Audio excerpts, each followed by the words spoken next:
आप share market में long term investment करना चाहते हैं, लेकिन आपको नॉलेज नहीं है कि आप कैसे करें। आपसे लोग बोलते हैं कि किसी भी कंपनी में इन्वेस्टमेंट करने से पहले उसका फंडामेंटल एनालिसिस कीजिए। अब आपको लगता है कि फंडामेंटल एनालिसिस तो बहुत वास्ट टॉपिक है, हम कैसे करने में इसको सीख सकते हैं। तो आपको फंडामेंटल एनालिसिस करने के लिए बहुत ज़्यादा डेप्थ में जाने की आवश्यकता नहीं है। क्यों? क्योंकि हमें फंडामेंटल एनालिसिस करने में कुछ लिमिटेड चीज़ों का ध्यान रखने की आवश्यकता है।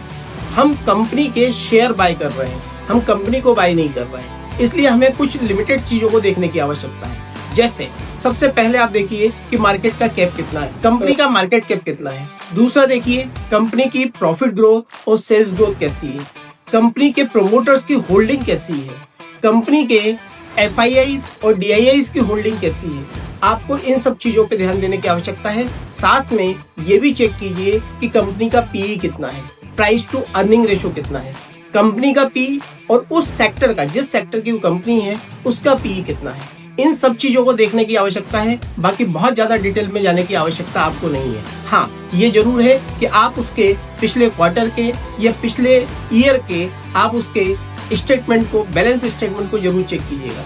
इसी के आधार पर आप किसी भी कंपनी में इन्वेस्टमेंट कर सकते हैं। इसी तरह के वीडियोस के लिए फॉलो कीजिए निर्माण इंस्टीट्यूट।